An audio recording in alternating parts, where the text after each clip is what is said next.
Hello, everybody. I say we're live.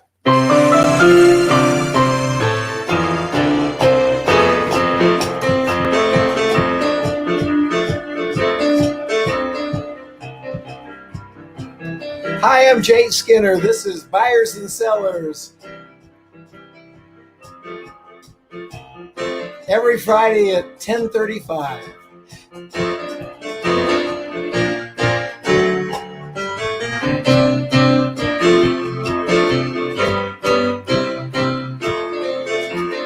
Okay, now I think we're going to have to do that one more time while I let some more people join us. How about some more Roll Out the Barrel?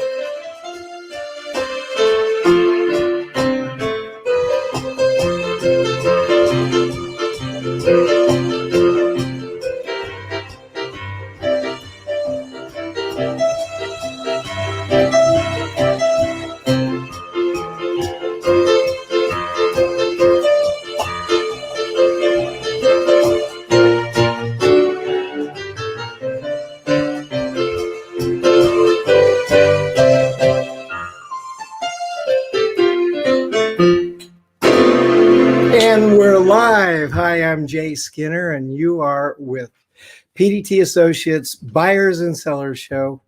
We're up and down 30 minutes, and I'm so glad you made it today. Thank you very much for joining us. Anyway, this is a big day for me. I'm very happy to have a fellow on that's going to be a guest for us. And every now and then we'll bring in someone special. And what was so important here, and this came up to me the other day when I was talking to a guy, and it's come up over the years many times about people having difficulty when private equity, a major investment company, comes in and buys the company, sometimes that you've been with for a long time, and it's a whole different world. It's a different program for many people, and there's a lot of stress. And so the title of today's show is How to Survive and Thrive When Private Equity Takes Over, Buyers and Sellers Show. Anyway, so what we have going here is someone who is an absolute expert in private equity, someone I've known for years. His name is Tom O'Connell.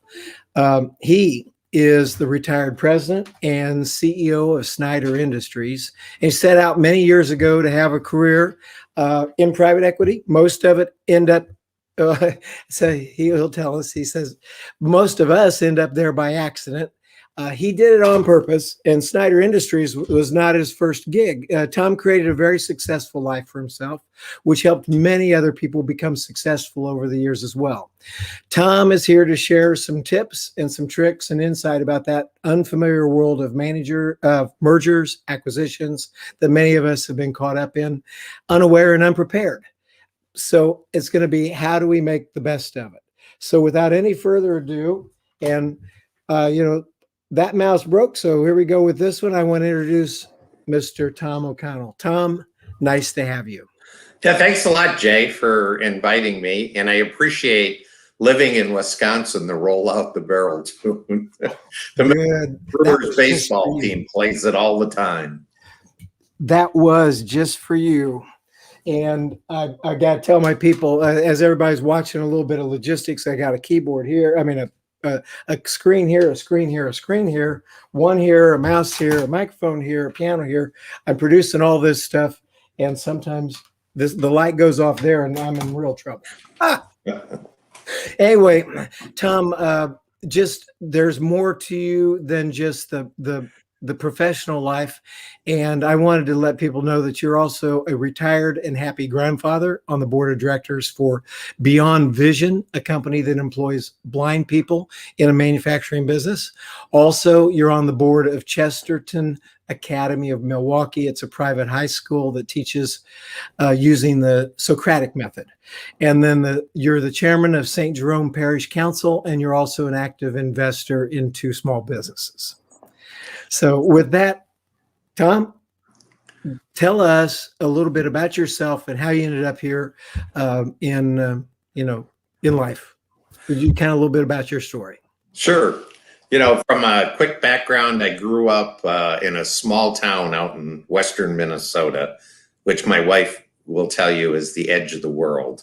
But I tell her, no, you can only see the edge of the world from there, because once you get to South Dakota, that's the edge of the world.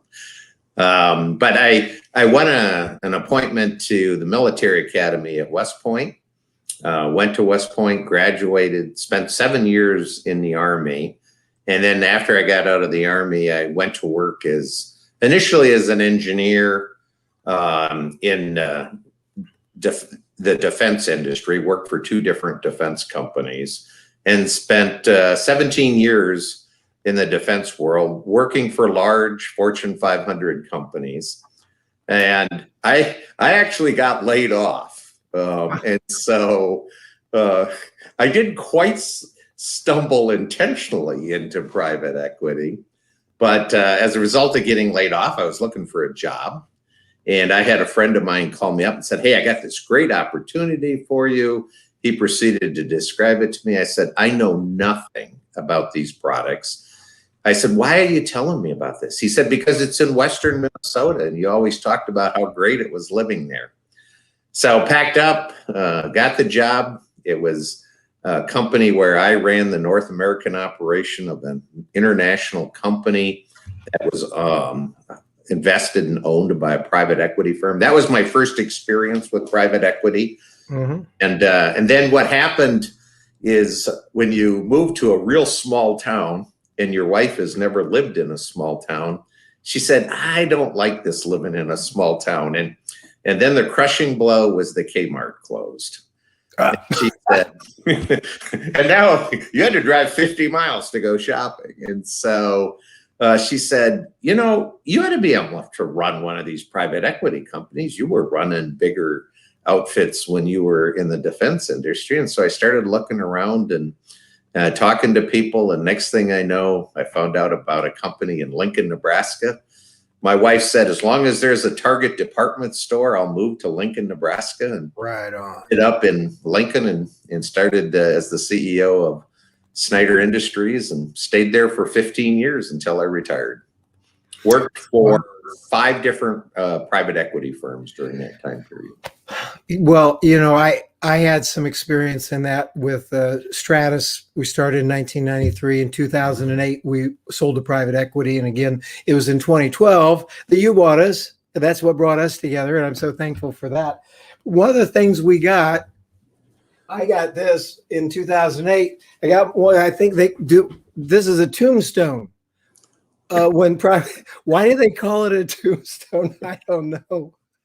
But that's what happened when private equity bought us the first time. I think they should rename it. I've got a few tombstones. I don't know if you can see against the window, but oh my gosh, they're in the window. So yeah, you got a few more tombstones than I got. That's right. Oh man, well that's why you're here, and people need to understand what is private equity. And one of the things is I don't even understand. Like you were president and CEO of Snyder Industries, but that was private equity. And kind of what does that mean when someone's taken over by private equity, and who is it? Yeah, so it's very confusing for a lot of people because they think of the private equity people as like that's corporate headquarters. It's not. The private equity people are investors. They buy stock in the company. They sit on the board of directors. In the end, because they control the board, they do get to make the decisions in the end.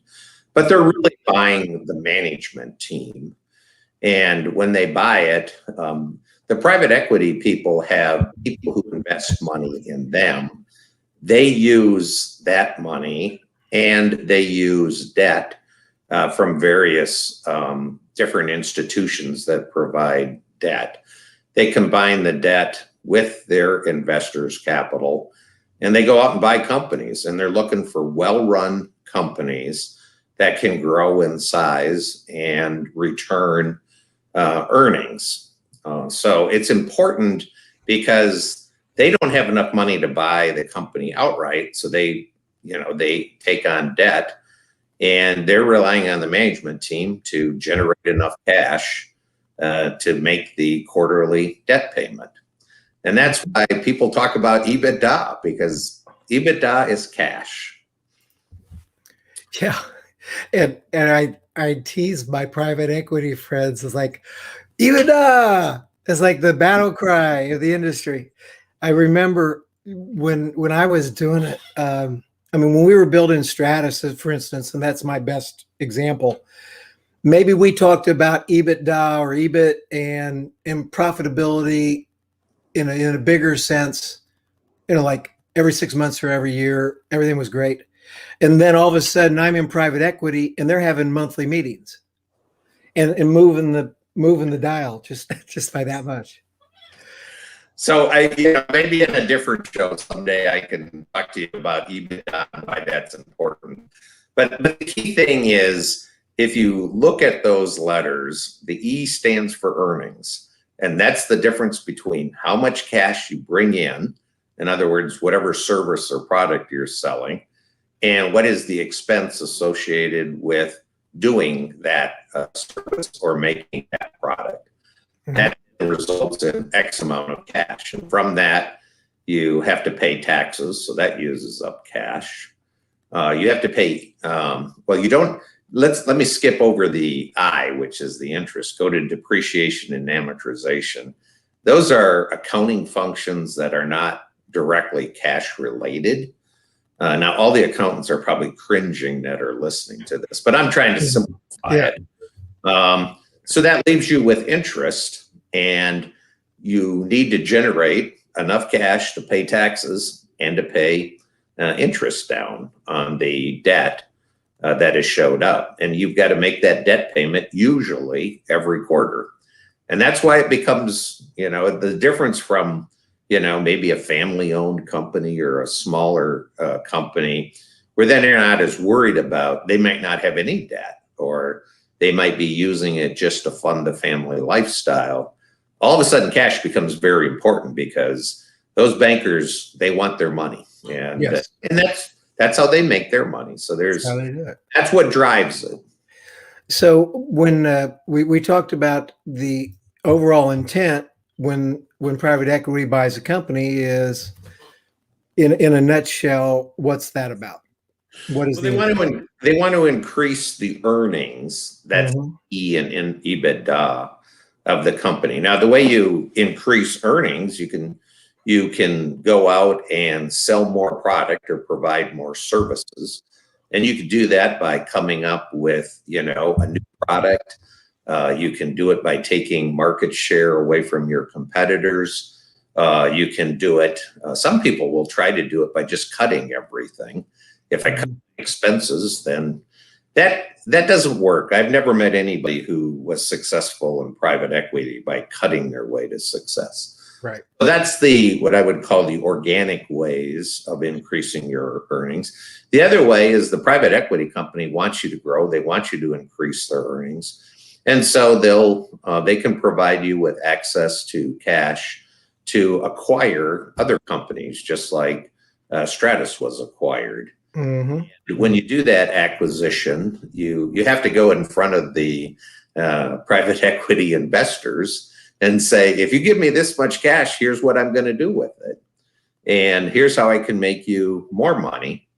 And those guys have long memories. And so if you don't deliver, you don't stay in charge very long. It's not really hard, People make, oh gosh, it's like if somebody gives you a few $1 million and you just, you're not successful, they probably won't give you a few $1 million next time around. They'll remember that.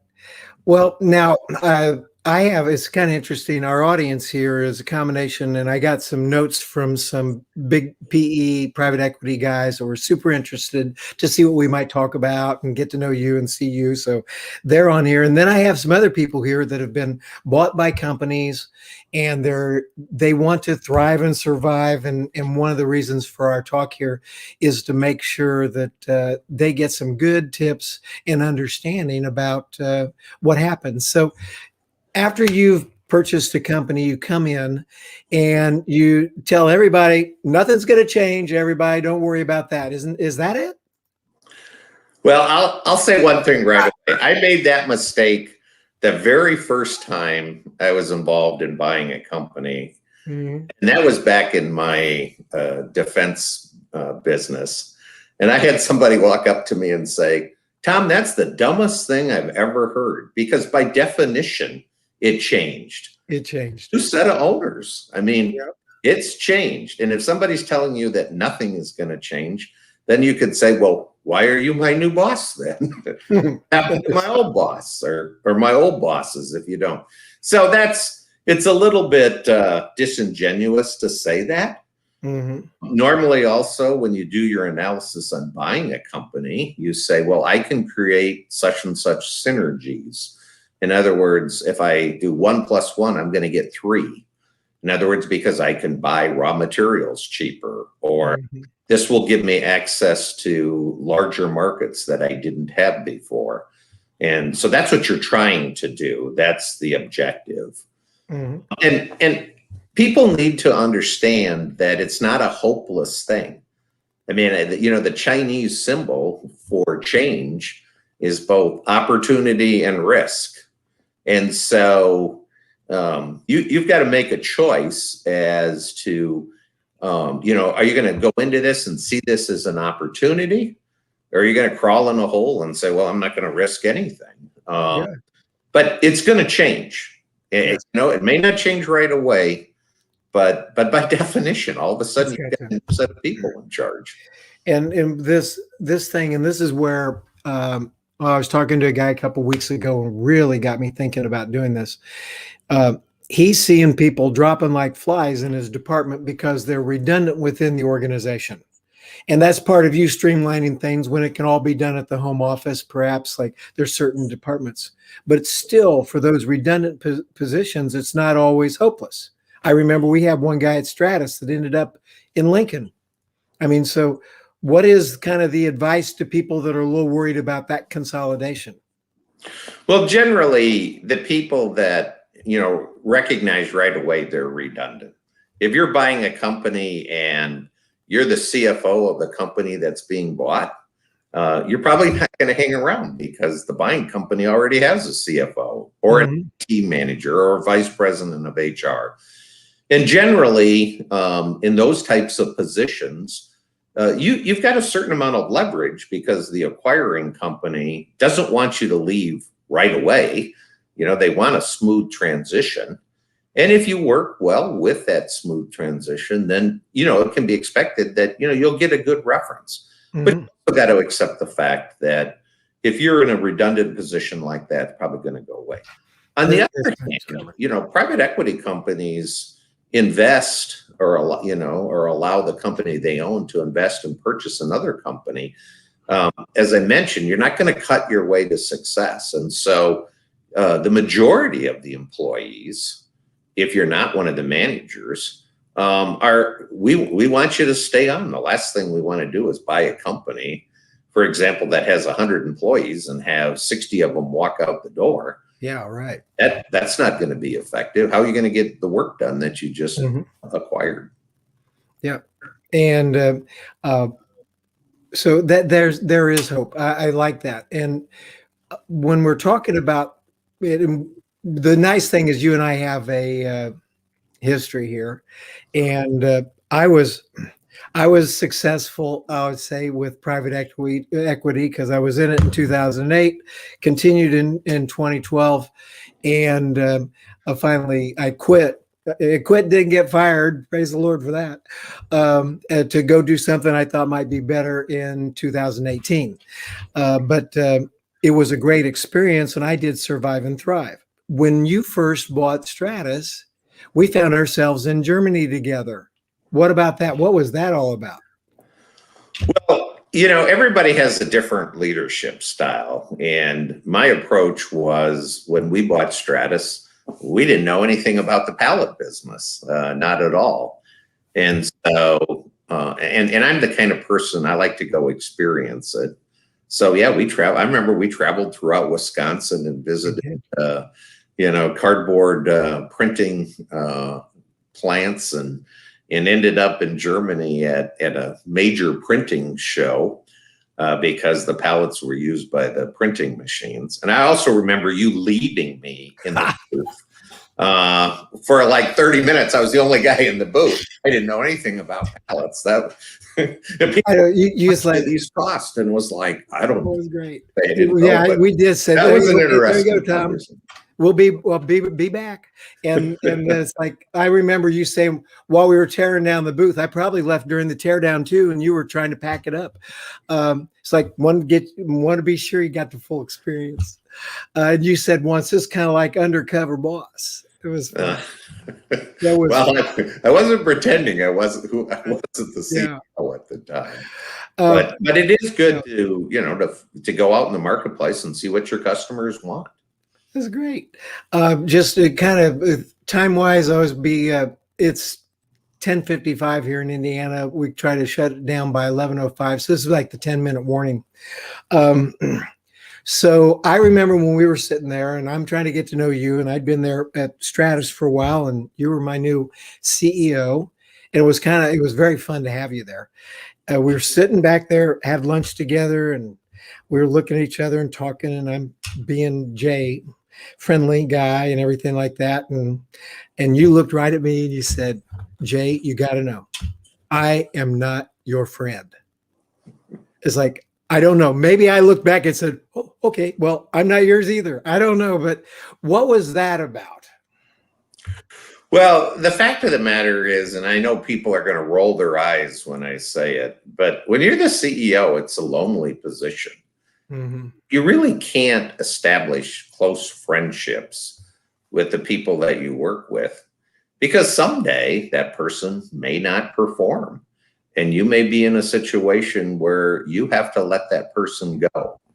And that can get really difficult. And so from my professional upbringing, and maybe that's the military in me, you know, you can certainly have, you know, discussions, and that doesn't mean you treat people poorly.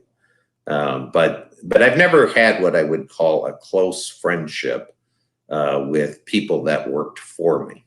Now it's a little bit different. I'm retired. I have no association with any company other than the nonprofits. And so that's a different version. Yeah, I get it. And we've got some friends here. Hey, Kevin, good to see you. Glad you like the polka. Look at this. We've got some people coming in chatting. I did get a text on the side on one of the platforms.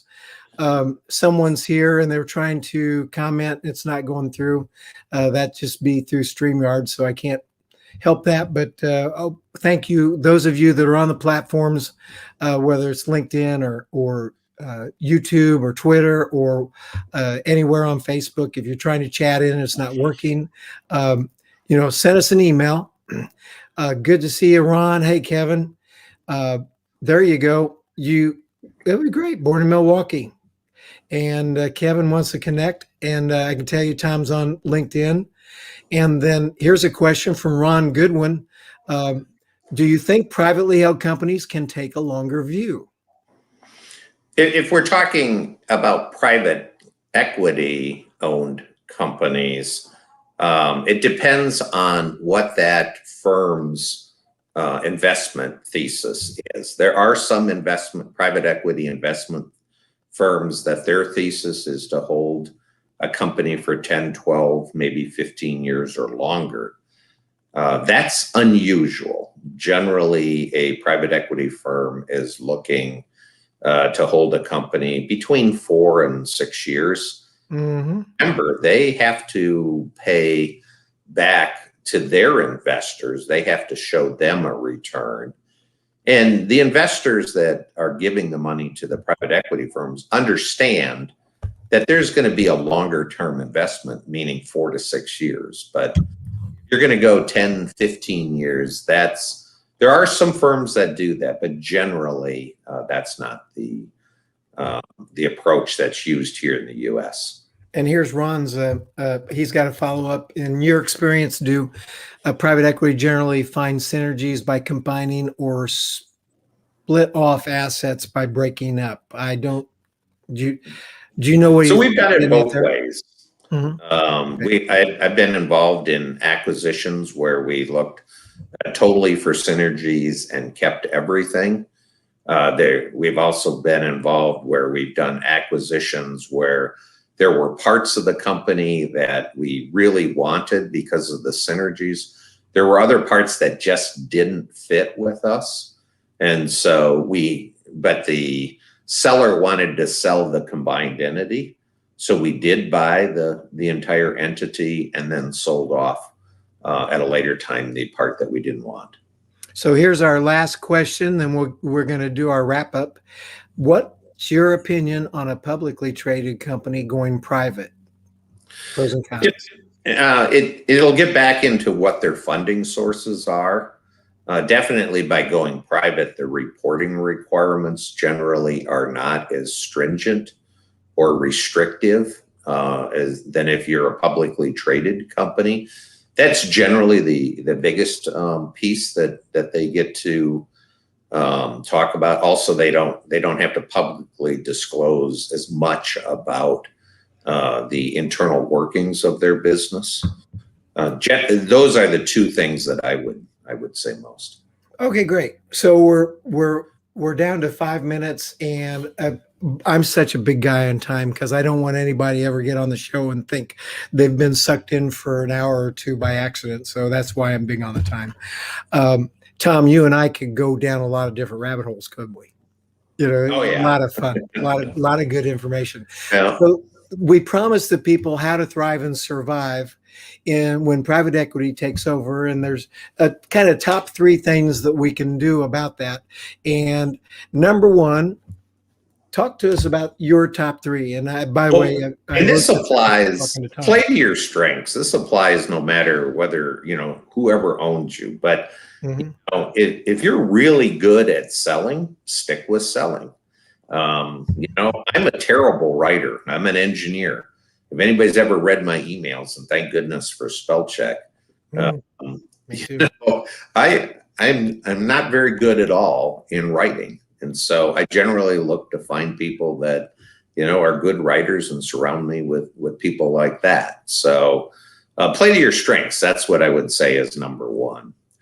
Number 2, especially if you've been the acquired company, pay attention to what your new boss is asking you to do.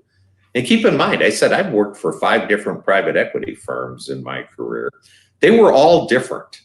So one private equity firm had a totally different approach to what they wanted to do with the business and where they wanted it to go than another one. And so if your boss is asking you to do something, pay attention. And depending on, some bosses some bosses communicate well, others don't.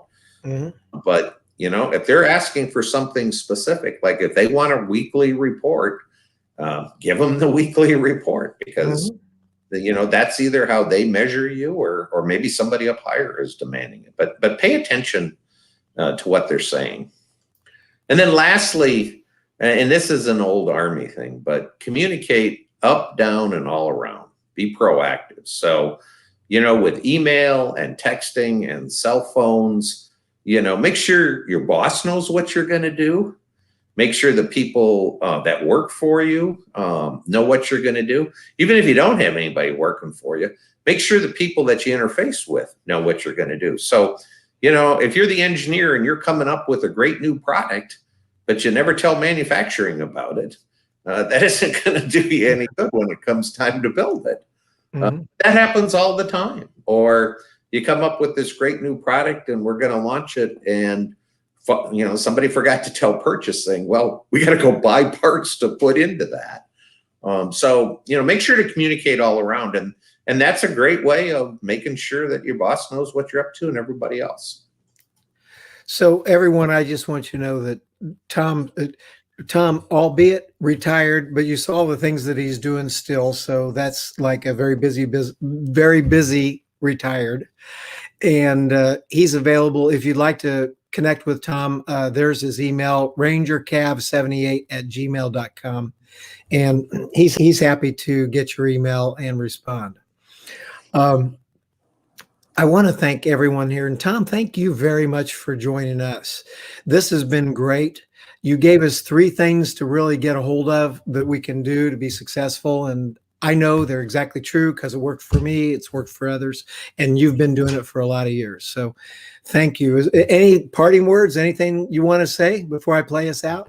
Jay, I just wanted to say thanks a lot for the opportunity, and certainly I hope that this helps people during, an acquisition is definitely a time of change. Look for the opportunities, not the risks. Thank you very much. We'll see you next time. And I want to thank everybody here for coming to Jay Skinner's PDT Associates Buyers and Sellers Show. I'll play us out and thank you all for coming. This was a great, great show. And thank you, Tom O'Connell, again.